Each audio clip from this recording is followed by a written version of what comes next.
For more on the devastating flooding, I want to bring in Captains Bryce Mitchell and Parker Wilborn from the Sacramento Metropolitan Fire District.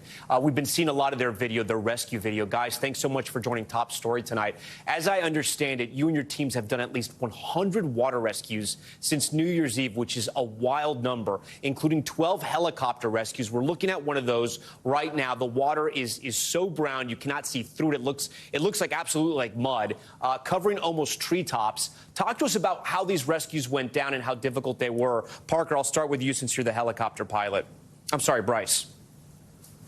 Yeah, so these conditions range from extreme downpours with high winds and right on the edge of what the aircraft can perform, all the way to having daylight conditions, whether they're operating at night or during the day.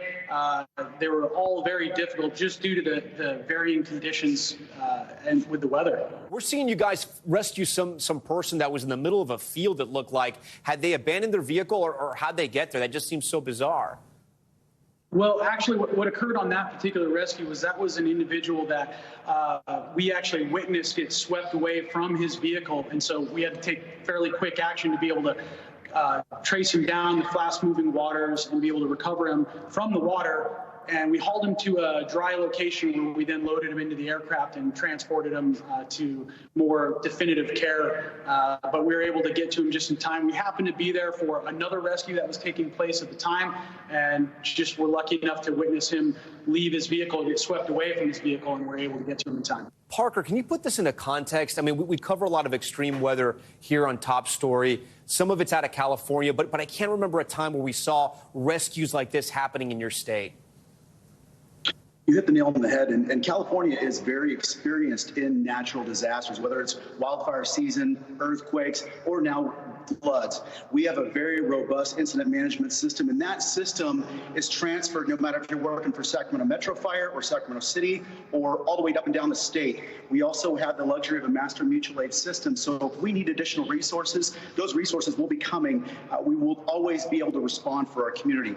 On top of that, we have a really good working relationships with all of our partnering agencies, whether it's Sacramento OES or the state of California OES or federally. We have a ton of resources that are coming in to aid this effort, and it is a statewide effort. We've been into this for almost a week or more than a week now. Bryce, if you can tell me, I mean, what are your teams like? Are they exhausted? They're obviously still rescuing people and saving lives, but at some point, I'm sure you guys have to hit a wall. It has definitely been a long couple of weeks for us, for sure, and everybody is stretched to the max. That doesn't just end at our crews, though. All of the fire crews around this area, all the way to the energy companies, everybody is working as much as can possibly be worked to help get us through this time. And the ability for us, the capabilities that we have in an organization is help when other organizations like Cal OES are able to give us additional resources and additional help, and it really takes the burden off the strain from the local systems and enables us to scale it to a statewide incident. Bryce, what's been the biggest challenge over these past couple of weeks? I would say just the conditions in general. We really are launching at night in very low visibility and right on the edge of what we can do. And the goal is to not just perform the rescue, but perform it with confidence, perform it safely.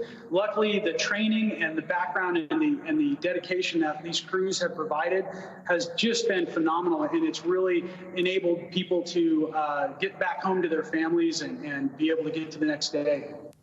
Parker, have you guys dealt with any type of injuries, and are you prepared for the next round of bad weather that we're about to talk about here in the show? At this point, we as an agency, we have not encountered any injuries. We're not done yet. We still have storms on the way, so we're going to continue to provide that high level of service that we do. We need our community to be diligent, have a plan. If you're going to evacuate, make sure you have a to-go bag that does include a couple changes of clothes, your hygiene products, pictures, personal important paperwork. All of those documents have a way out, and make sure you communicate that with your families. And please, one of the main significant issues that we've had is people driving through standing water. That water then potentially sweeps them away. So we really need our community to heed the evacuation orders, make sure you have a plan, and drive through safe roads. Okay, Captains Bryce Mitchell and Parker Wilborn, we thank you for everything you're doing there in California. We thank you for taking time to talk to our audience tonight. Thanks for watching our YouTube channel. Follow today's top stories and breaking news by downloading the NBC News app.